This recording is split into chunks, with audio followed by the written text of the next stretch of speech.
శ్రీమతి లతా దత్త గారి ఆధ్వర్యంలో ఫిబ్రవరి 23వ తారీఖున గిరినార్ మహాయాత్ర. వివరాల కొరకు సంప్రదించండి. నమస్కారం, వెల్కమ్ టు సుమన్ టీవీ. నేను గీతాంజలి. ప్రస్తుతం మనతో పాటు శ్రీచక్రపీఠం వ్యవస్థాపకులు, ప్రముఖ జ్యోతిష్యులు, సుమన్ టీవీ ప్రేక్షకులందరికీ ఎంతో సుపరిచితులు డాక్టర్ ప్రదీప్ జోషి గురువు గారు ఉన్నారు. వారితో మాట్లాడదాం.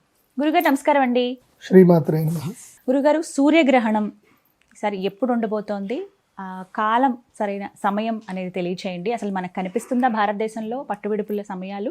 మనం నియమాలు ఏమైనా పాటించాలా? ద్వాదశ రాశుల వారికి ఎలా ఉండబోతోంది? ఈ గ్రహణ ప్రభావం దేశాలు అలాగే మొత్తంగా ప్రపంచవ్యాప్తంగా ఎలా ఉండబోతుందో తెలియజేస్తారా? శ్రీ గురుభ్యో నమః. శ్రీమాత్రే నమః. సప్తాశ్వరథమారూఢం ప్రచండం కశ్యపాద్మజం శ్వేతపద్మధరం దేవం తం సూర్యం ప్రణమామ్యహం. అచింత్యావ్యక్తరూపాయ నిర్గుణాయ గుణాత్మనే సమస్త జగదాధారమూర్తయే బ్రహ్మణే నమః. శ్రీ గురుభ్యో నమః. శ్రీమాత్రే నమః. గ్రహణాలు ప్రతి సంవత్సరము వస్తూనే ఉంటాయి, కానీ ఒక్కొక్క గ్రహణానికి ఒక్కొక్క ప్రత్యేకత ఉంటుంది. ఇప్పుడు మనం పోయిన సంవత్సరము షష్టగ్రహ కూటమి అని చెప్పి చేసాం. అప్పుడు నేనేం చెప్పాను అన్నీ జరిగాయి. ఆ తర్వాత బంగారం వెండి ధరలు ఒక ఊపుతూ లేస్తూనే ఉన్నాయి. పోయిన సంవత్సరం మార్చి తర్వాత మీరు కావాలంటే వెళ్ళి హిస్టరీలో చూడండి.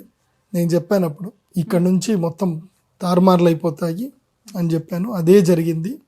విపరీతమైన డబ్బు బంగారం వెండి వైపు వెనుక పరుగుతుంది. సో ఇప్పుడు కూడా ఇది ఒక బ్రేక్ ఈవెన్ పాయింట్ అని చెప్పాలి.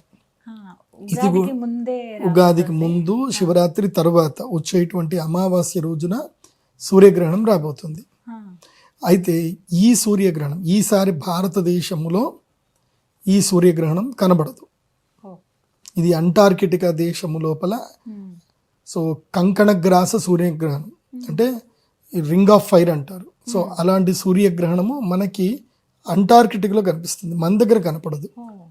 ఓకే, సో దీనివల్ల నేను ఎవరెవరైతే మనము వెండి బంగారం వీడియో చేశాం కదా, విన్నారు కదా, ఎవరెవరైతే ఈ పార్టీకి ఆల్రెడీ పెట్టుబడి పెట్టి ఒక 2 నెలలు అయిపోయి ఉంటుంది, అంటే ఫిబ్రవరి 17 కదా, ఎవరైతే జనవరి 30 లోపల ఎవరైతే పెట్టుబడులు పెట్టుకున్నారో వాళ్ళందరూ కూడా ఈ ఫిబ్రవరి 17 ఈ సూర్యగ్రహణము చంద్రగ్రహణం తర్వాత రాశులకు అతీతంగా కోటీశ్వరులు అయిపోతారు. అంటే వాళ్ళు పెట్టిన పెట్టుబడులు పెరుగుతాయి, లాభాల బాటలో ఉంటాయి. బంగారము వెండి లాభాల్లో ఉంటాయి. సో ఇది మంచి సమయం. ఈ గ్రహణము భారతీయులకి, బంగారం వెండి వ్యాపారస్తులకు, వాళ్ళకి అందరికీ మంచిది. ఇది భారతదేశంలో కనబడదు కాబట్టి దీనికి సూతకం మైలలు, దేవాలయాలు మూయడాలు, ఇళ్ళు కడుక్కోవడాలు ఏమీ లేవు. కాకపోతే గ్రహణం అనేటువంటిది పర్వకాలము, పుణ్యకాలం. సమయం ఎక్కడ గ్రహణం జరిగినా మనకు అది పుణ్యకాలం, ముహూర్తం. అది మంచి ముహూర్తం. గ్రహణం జరిగింది అంటే అది పుణ్యకాలం అని అర్థం. ఎందుకోసం అంటే ఎక్కడ గ్రహణం జరిగినా అది రాహుగ్రస్త సూర్యగ్రహణమే అంటారే తప్ప అంటార్కిట్లో కనిపించింది కదా, అక్కడ గ్రహణం పట్టింది కదా, అది రాహుగ్రస్తం కాదు అని చెప్పడానికి లేదు. కాబట్టి భారతదేశంలో ఎక్కడ గ్రహణం కనిపించినా అది గ్రహణం ఉన్నట్టే లెక్క. అది ఉపాసకులకు మాత్రం గ్రహణము పర్వకాలము, ఉపాసనా సిద్ధి పొందడానికి యోగ్యమైన కాలం. మామూలు జనాలు మామూలుగా భోజనాలు చేయొచ్చు, మీ నిత్యాగ్నిహోత్రాలు, నిత్యాగ్ని కర్మలు, అనుష్ఠానాలు, భోజనాలు అన్నీ చేసుకోవచ్చు. టైం చెప్పండి గురుగారు, ఎప్పుడు ఉంటుందండి? ఫిబ్రవరి 17 రాహుగ్రస్త సూర్యగ్రహణం. ఇది ధనిష్టా నక్షత్రం యొక్క 4వ పాదములో మాఘ బహుళ అమావాస్య రోజున రాబోతుంది. సో మళ్ళీ పాల్గొన మాసం అప్పుడే స్టార్ట్ అవుతుంది. పాల్గొన మాసం అయిపోతే పాల్గొన పౌర్ణమికి మళ్ళీ చంద్రగ్రహణం ఉంది. ఆ తర్వాత ఉగాది, నెక్స్ట్ అమావాస్య తర్వాత. కాబట్టి ఉగాది కన్నా ముందు వచ్చే అమావాస్య రోజు ఇది గ్రహణం రాబోతుంది, సూర్యగ్రహణం. 17వ తారీఖు ఫిబ్రవరి 2026 మన యొక్క భాగ్యనగరానికి సంబంధించిన స్థానిక కాలమాన ప్రకారం, అంటే మన తెలుగు రాష్ట్రాల స్థానిక కాలమాన ప్రకారము ఈ గ్రహణము అపరాహ్నము అంటే మధ్యాహ్నం తర్వాత అపరాహ్నము 3:26 ప్రారంభమయ్యి రాత్రి 7:57 వరకు ఉంటుంది. సో దాదాపుగా అంటే 3 అంటే 3:30, 4:30, 5:30, 6:30, 7:30, 4 గంటలు. సో సుమారు 4 గంటల పాటు ఉండేటువంటి అత్యంత సుదీర్ఘమైనటువంటి సూర్యగ్రహణం మంగళవారం రోజు వచ్చింది. సో ఈ సూర్యగ్రహణం యొక్క ప్రభావం ముఖ్యంగా నేను చెప్పేది ఏంటంటే ఎవ్వరూ అపోహలకు వెళ్ళకూడదు. సూర్యగ్రహణ సమయంలో నేను చెప్పేటివి జాగ్రత్తగా వినండి. గర్భిణీ స్త్రీలు బయటకు వెళ్ళకండి. ఆ ఒక్కరోజు 17వ తారీఖు ఇంట్లోనే ఉండండి, ఎక్కడికి బయటకు వెళ్ళకండి.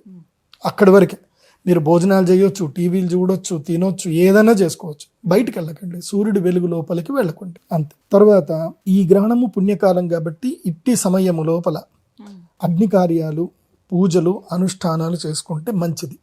మా శ్రీచక్ర పీఠంలో ప్రతిసారి గ్రహణం జరిగిన ప్రతిసారి అందరికీ రుద్రశూల స్పర్శ ఉంటుంది, రుద్రశూల స్నానం ఉంటుంది, అదేవిధంగా యాగం ఉంటుంది, ప్రసాదం ఉంటుంది.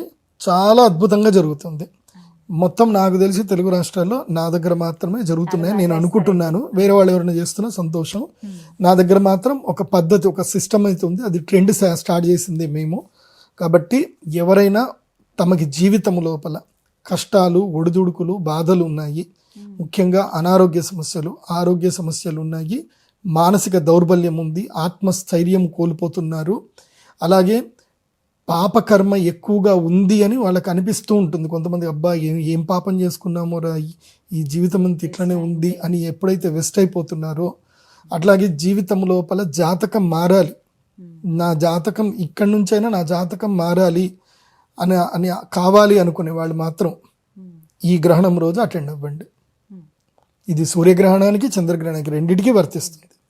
కాకపోతే అటెండ్ అవ్వాల్సిన వాళ్ళు మాత్రం కొంతమందే ఉంటారు, అందరికి అటెండ్ అవ్వడానికి ఉండదు.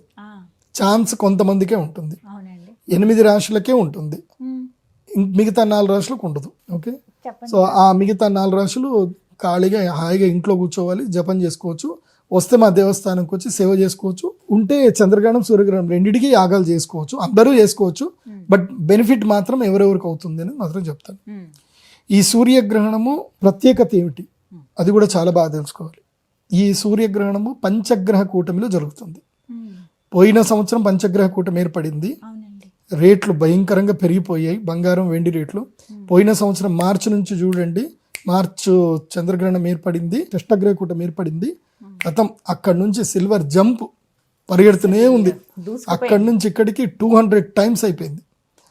ఎవరైనా అప్పుడు నేను చెప్పినట్టుగా ఏప్రిల్లో గనక పెట్టుబడి పెట్టుకొని ఉంటే, ఒక 10 లక్షలు పెట్టుకొని ఉంటే, ఇవాళ ఆ 10 లక్షలు కాస్త ఎంత అయిపోయేటియో నాకు తెలిసి ₹1,00,00,000 అయ్యేటియేమో, సుమారుగా 50 లక్షలు అయితే దాటేవి. అంత అద్భుతాలు ఉన్నాయి. ఇప్పుడు కూడా అదే జరగబోతుంది. అందుకే నేను చెప్తున్నాను, ఈ వీడియో చూడగానే వెంటనే బంగారంలోను, వెండిలోను పెట్టుబడులు పెట్టుకోండి. ఇది పంచగ్రహ కూటమి.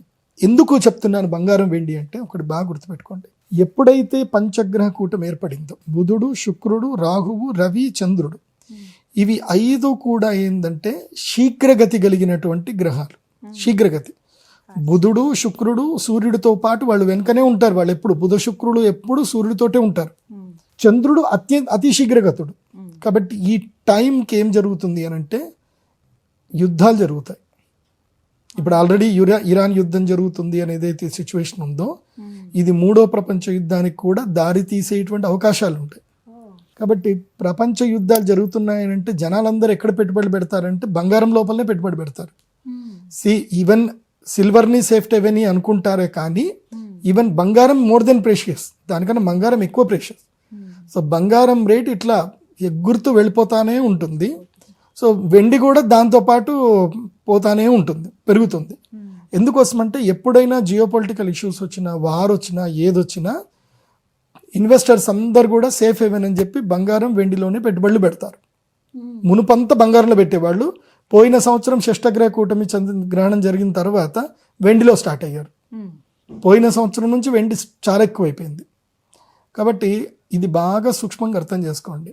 యుద్ధాలు జరిగే అవకాశం ఉంది, రోగాలు వచ్చే అవకాశం ఉంది. సో పరాభవము, డాలర్ రేట్ పడిపోగానే వాళ్ళు ఊరుకోరు, అమెరికన్స్ ఊరుకోరు. సో డాలర్ రేట్ పెంచడానికి ఎంతకైనా వాళ్ళు తెగిస్తారు. ఎందుకోసమంటే వాళ్ళకి అమెరికా ఈజ్ ఫస్ట్ అనే ఆలోచనలోనే ఉంటారు వాళ్ళు. కాబట్టి కానీ వెండి రేటు అకస్మాత్తుగా పడిపోవచ్చు, అది కూడా చెప్తాను. ఎందుకోసమంటే దీని తర్వాత అకస్మాత్తుగా ఏం జరుగుతుందంటే కొన్ని గ్లోబల్ ఇష్యూస్ జరిగేసి, ఎందుకోసమంటే బంగారం రేటు పడ్డా పడకున్నా అమెరికాకు పెద్ద నష్టం ఏం లేదు. కానీ వెండి రేటు ఎక్కువ పెరిగితే మాత్రం అమెరికాకు నష్టం. ఎందుకోసమంటే వెండి మీద ఆధిపత్యం ఎక్కువగా చైనా దేశాలకు ఉన్నాయి, వేరే దేశాలకు ఉన్నాయి, ఏషియన్ కంట్రీస్కి ఉన్నాయి. దీనికి లేదు వెండి మీద ఆధిపత్యం. కాబట్టి వాళ్ళు ఏదైనా సరే చేయొచ్చు. దానివల్ల ఒకేసారి సిల్వర్లో ఫాల్ డౌన్ రావడం అవి ఉంటుంది. కానీ బీ ప్రిపేర్ ఫర్ దట్. అది కూడా ఫాల్ డౌన్ కూడా కొన్ని రోజులకే వస్తుంది, తర్వాత మళ్ళీ రికవర్ అవుతుంది. ఎంత ప్రయత్నం చేసినా అది ఆగదు, పోతూనే ఉంటుంది. సో ఇప్పుడు రాశి, ఈ యొక్క గ్రహణానికి సంబంధించిన రాశి ఫలాలు ఎవరెవరికి బాగుంది, ఎవరికి బాగాలేదు. ఈ గ్రహణం వల్ల అదృష్టం, యోగం వచ్చేటువంటి రాశులు అంటే ఇక మీ జాతకములో మార్పు రావాలి, జీవితం లోపల సిద్ధి కలగాలి, ఇంకా గత జాతకం వేరు, ఇప్పుడు సరికొత్త జాతకంగా మీ జీవితం మారాలి అని అంటే మాత్రం వాళ్ళు మాత్రమే, వీళ్ళు ఈ నలుగురు మాత్రమే యాగానికి రావాలి. ధనస్సు రాశి, మేషరాశి, వృషభ రాశి, కన్యా రాశి, 4 రాశులు. ధనస్సు రాశి వాళ్ళకి స్థైర్యము, ధైర్యము, మనోధైర్యం పెరుగుతుంది, ఆర్థిక లాభాలు కలుగుతాయి, దూర ప్రయాణాలు కలిసి వస్తాయి ధనుసు రాశి వారికి. మేషరాశి వారికి ఉద్యోగంలో లాభము, స్థానచలనము, దానివల్ల కూడా లాభం కలుగుతుంది, సరికొత్త పరిచయాలు ఏర్పడతాయి, వ్యాపారంలో స్థిరపడతాయి. ఇది మేషరాశి వారికి. వృషభ రాశి వారికి ఏమో అద్భుతమైన లాభాలు వస్తాయి, మనోభిష్టం నెరవేరుతుంది, కాంక్షలన్నీ కూడా నెరవేరుతాయి, సుఖప్రాప్తి కలుగుతుంది. కాబట్టి వృషభ రాశి వారికి బాగుంది. ఇక కన్యా రాశి వారికి శత్రువుల మీద విజయం లభిస్తుంది, ఎన్నో ఏళ్లుగా మిమ్మల్ని ఇబ్బంది పెడుతున్న సమస్యలన్నీ కూడా దూరం అయిపోతాయి, దానికి తగ్గట్టుగా దూరం చేసుకునే బలం కూడా మీకు దొరుకుతుంది. సో ఇవి శుభం. ఇవి ఈ యొక్క గ్రహణం వల్ల ఈ 4 రాశులకి ఈ ప్రయోజనం ఉంటుంది. యాగం చేసుకుంటే ఉంటుంది. అశుభం, అశుభం ఎవరెవరికి అంటే కుంభరాశికి. కుంభరాశి వారికి అనారోగ్యము, మనస్తాపము, చాలా ఇబ్బందులు కలుగుతాయి, శరీరంలో ఆరోగ్య సమస్యలు ఇబ్బంది పడతాయి, ఇష్టమైనటువంటి వారు దూరం అవుతారు. సో అదొక రకంగా ఉంటుంది అండి. జన్మస్థానంలో ఉంది కాబట్టి మనోవైకల్యం ఏర్పడే అవకాశం ఉంటుంది కుంభరాశికి. మీనరాశి విపరీతమైన ఖర్చులు, అప్పులు, బాధలు, సమస్యలు, ఆస్తులు తాకట్టు పెట్టుకోవడాలు, డబ్బులు పోవడాలు ఇవన్నీ కూడా జరుగుతాయి చంచల స్వభావంతో. వృశ్చిక రాశి, వృశ్చిక రాశి వారికి గృహత్యాగం చేసేటువంటి అవసరం పడుతుంది, తల్లిగారికి అనారోగ్యం ఉంటుంది, ఇంట్లో సమస్యలు ఏర్పడతాయి, ఇంట్లో తగాదాలు, గొడవలు ఏర్పడతాయి, సుఖం దొరకదు, తర్వాత వెహికల్స్ ద్వారా యాక్సిడెంట్ జరిగే అవకాశాలు ఉంటాయి. వృశ్చిక రాశి వారు జాగ్రత్తగా ఉంటారు. కర్కాటక రాశి, కర్కాటక రాశి వారికి అనారోగ్య సమస్యలు, దెబ్బలు, బాధలు, తర్వాత ఏమన్నా సరే క్రానిక్ డిసీజులు రావడము, ఏమైనా అటాక్ అవ్వడము. సో ఎక్కడ పడితే అక్కడ తినకండి. కర్కాటక రాశి వాళ్ళు చాలా జాగ్రత్తగా ఉండండి. సో కర్కాటక రాశి వారికి అష్టమంలో ఉంది కాబట్టి ఆయుర్భంగం అంటారు.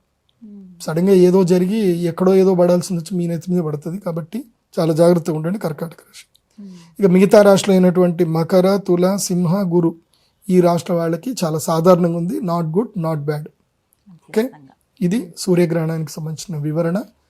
తప్పకుండా యాగానికి అటెండ్ అవ్వండి, యాగం చేసుకోండి. మేము రాహుకేతు లాకెట్ ఇస్తాం. ఈ లాకెట్ కేవలం గ్రహణం రోజు మాత్రమే ఇస్తాం, వేరే ఏ రోజు ఇవ్వము. మీరు మళ్ళొక రోజు వచ్చిన ఆఫీస్కి వచ్చి మీరు 1,00,000 రూపాయలు ఇస్తారన్నా నేను ఇవ్వను. ఆ రోజు అమ్మవారి దగ్గర పెట్టి పూజ చేసి ఇస్తాం. అక్కడ అమ్మవారి దగ్గర పూజ జరిగే విధానం చెప్తాను, జాగ్రత్త వినండి. అమ్మవారికి అభిషేకం ఉంటుంది. ఆ రోజు పాలు పెరుగుతో అభిషేకం ఉండవు, కేవలం పసుపు నీళ్లు, కుంకుమ నీళ్లతో అభిషేకం ఉంటుంది. ఆ అభిషేకం అయిన తర్వాత అమ్మవారి యొక్క అభిషేక జలం మీ అందరి మీద కూడా చల్లడం జరుగుతుంది. మీ అమ్మవారికి అమ్మవారి తిలకం ఇవ్వడం జరుగుతుంది. తర్వాత అమ్మవారి ప్రసాదమైనటువంటి తేనె ప్రసాదము తమలపాకులు పెట్టి అందరికీ ప్రసాదం ఇవ్వడం జరుగుతుంది.